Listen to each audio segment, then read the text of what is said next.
Welcome back into the Daily Dose. I'm your host, Jeff Hansen. It's a Sunday edition of the Daily Dose here. As always, the show is brought to you by Give'emHellBrigham.com and by CougarSportsInsider.com, part of the 24/7 Sports Network. Thank you to each of you who have subscribed and supported the show so far. If you haven't done so yet, please do. Hit that button, subscribe to the channel, like this video, share this video.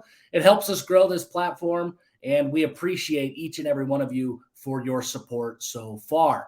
Today, we're digging deeper into the Athlon preseason magazine. We're looking at conference position group rankings. Athlon goes through, and most of these preseason publications do something similar, but Athlon goes and they look at each individual position group and they stack those up inside each conference and determine where they think each position group falls in the conference hierarchy. Today, we're going to hone in on the offensive side of the ball and look at each offensive position group and how BYU's offensive units stack up to the rest of the Big 12 conference in their first year as members of the conference. And we're starting with the quarterback spot.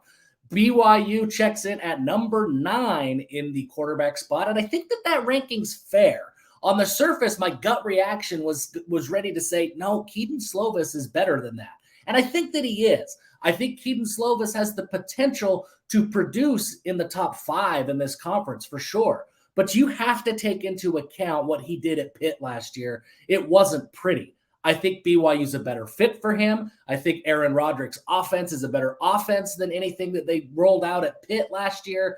I think Kedon Slovis will be better, but you can't ignore what happened a year ago if you're trying to look at these objectively and be fair. And then if you extend the conversation beyond Slovis, the rest of BYU's quarterback room is built for the future, but not necessarily built for 2023. Jake Retzlaff and Ryder Burton showed a lot of flashes during spring, and I think you feel confident going into 24 and 25 with those guys in your quarterback room.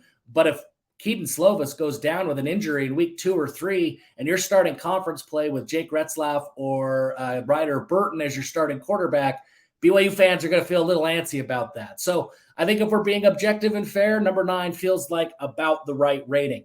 Number 7, and running backs check in at number 7, and presumably that rating was done before the commitment and addition of Deion Smith to that group.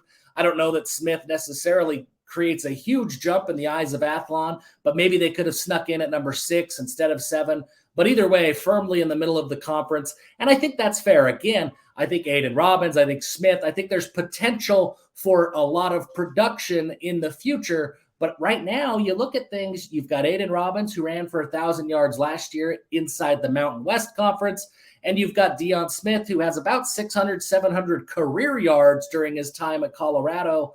And that's really the only meaningful production that you have to speak of across the entirety of the running back room. So the middle of the pack feels good. I think you look at the potential, it's certainly there, especially with younger guys, LJ Martin, Luve Helu. But I think if we're being fair and projecting things out today, yeah, middle of the pack, checking in at number 7, that makes a lot of sense. The wide receiver group, Athlon's ranking surprised me a little bit, but as we talk through this, maybe it makes a little bit more sense. Athlon has the wide receiver group at BYU as the 6th best in the Big 12 conference.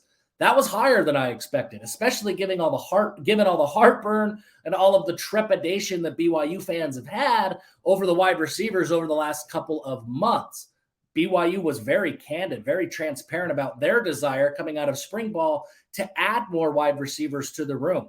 And they've done so. They've added Darius Lassiter from Eastern Michigan, and they've added Keelan Marion from UConn. They've definitely added to this unit. But these rankings came out before Marion committed, and it's really kind of interesting to see that even without that extra depth piece, Athlon still is kind of high on what BYU's wide receivers look like. And why? Well, if you think about it, I mean, how many wide receivers do you expect to go down with an injury before you see a meaningful drop off in production?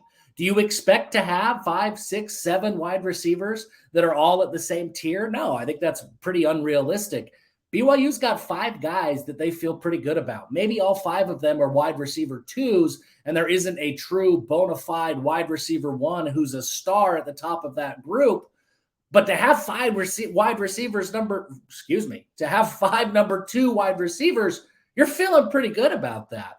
And the guys behind that top 5, they're not scrubs. They're guys that BYU is confident in. They just haven't seen them produce at the FBS level. They're still young and just getting started in their careers. We're talking Parker Kingston, Koa Eldridge, guys like that. But I think a top 5 of Cody Epps, Chase Roberts, Keanu Hill, Keelan Marion, and Darius Lassiter is pretty darn good. There maybe isn't a first or second round NFL talent there, but that's a quality, that's a proven, and that's a pretty deep wide receiver room. Number 6 seems a little surprising, but maybe it makes more sense as you talk through it. Finally, the offensive line, and I think that Athlon is far too low on the BYU offensive line. They have the Cougars checking in at number 8 in the Big 12 conference going into the season, and that just doesn't sit well with me. I think BYU, as long as you've got Kingsley Suamataia and Caleb Etienne as your bookend tackles, you're sitting better than most of the conference. Then you throw in guys like Connor Pay and Paul Miley into that mix. That's a lot of production. That's a lot of experience at a very high level that BYU can rely on along the offensive line.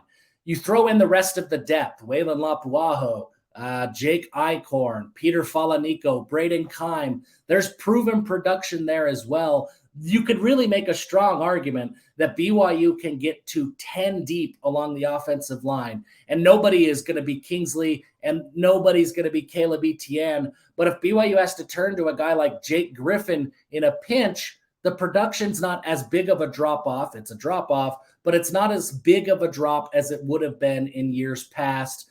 Think back to the pre-Brady Christensen days at BYU.